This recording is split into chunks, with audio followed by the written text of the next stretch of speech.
Hello friends, बरायबाय Bodo Job Info official YouTube channel आसा खालामो नोंथांमोना बयबो मोजां दङ दा गोबां बिजिमोन बेनि थाखायनो आपडेट लाबोनो हायाखैमोन स' बेनिफ्राय रिसेन्टलि मोनसे लेटेस्ट आपडेट फैदों बेनो जाबाय टीचार्स वेकेन्सी रेगुलार पोस्टनि थाखाय आरो लोगोसे 5000 वेकेन्सी खौबो डिसकास खालामगोन एन्ड बेनिफ्राय जोंहा दङ 32 वेकेन्सी एप्लाइ जाखांबाय बेनो जाबाय BTC Secretariatनि आन्डारावहाय आरो लोगोसे Thengpakriनि सायावबो दङ बिग आपडेट एग्जाम माब्ला जाथावना लास्ट डेट माब्ला स' लोगोफोर जाय नोंथांमोना Bodo Job Info YouTube चेनेलाव गोदान स' नोंथांमोना साबस्क्राइब खालामना लाबानो जाबाय साख्रिनि आपडेट मोनबाय थानो आंनि चेनेलावहाय आरो गभर्नमेन्ट स्किम्सनि बागैबो नोंथांमोनाहाय आपडेट मोनो चेनेलाव जायफ्रा गोदान साबस्क्राइब खालामनानै लानो हागोन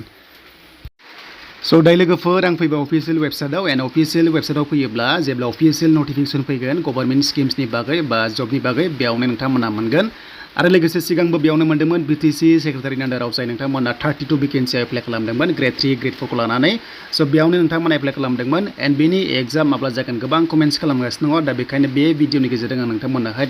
रिप्लाइ खालामबाय जे बे एग्जामनि एडमिट कार्डआ दासिम ओंखाराखै एन्ड बे एग्जामा स' नोंथांमोना अफलाइन जागोन नालाय एन्ड बेनिफ्राय नोंथांमोननि एप्लाइआबो अफलाइनसो जादोंमोन स' बेखायनो नोंथांमोना एनभेलपबो हरफादोंमोन जेरावहाय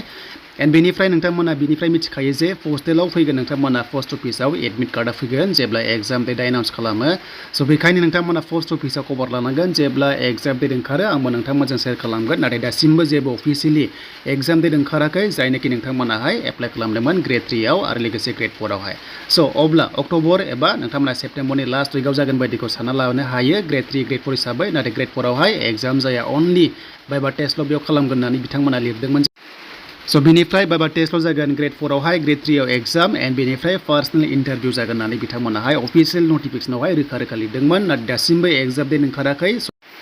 स' बेनिफ्राय जोंहा 5000नि खाथियाव लानानै हमना ला जोङो 5000निफ्राय 4000 गेजेरावहाय जों जास्ट एनालाइज खालामनो हायो जे पस्टआ फैगोन होननानै नाथाय बेयावनो Gr.3 Gr.4 आरो टिचार वेकेन्सि दं होननानै बिथांमोना गोबां बुंगासिनो दङ दा रिसेन्टलि मोनसेहाय आपडेट फैदोंमोन जे CEMनिफ्राय जे बिथाङा CEMआ BTCनि हमना ला मैया मिडियानि गेजेरजों मोनसे आपडेट होदों जे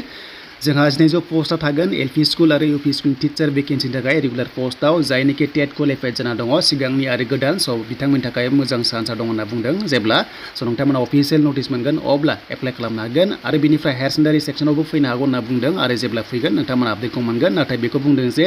मिडियानि गेजेरजों 900 पस्टआ टिचार वेकेन्सियाव दङ होननानै अब्ला जायनोखि टेट क्वालिफाइड जादोंमोन रिसेन्टलि स' नोंथांमोनाहाय चान्सखौ मोनगोन आरो आसाम स्टेटआवबो चान्सखौ मोनगोन जायनोखि टेट क्वालिफाइड जादोंमोन दा टेटनि माखासे क्राइटेरिया नोंथांमोना एग्जामनि बागै चेन्ज जानायखौ नुनो मोनदों एन्ड बे 900 पस्टआव जायनोखि गोसो गुदुं स' नोंथांमोना नेनानै थादो एप्लाइ खालामनो जायनोखि टेट क्वालिफाइड स' बिनिफ्राय दायो रिसेन्टलि कन्टेक्सुवेल ओंखारगासिनो दङ बेनो जाबाय Thengpakriयाव जों बेखौ दानो नायगोन स' बेखायनो जों फैबा अफिसियेल वेबसाइटआव नोंथांमोना बेवहाय नुनो मोनदों दा बेयाव गोबां एप्लाइ खालामबाय दासिमबो डेटआ जोबाखै 30 आगस्ट दा साननै दंबावो नोंथांमोना जायफ्रा खालामाखै नैबे Thengpakri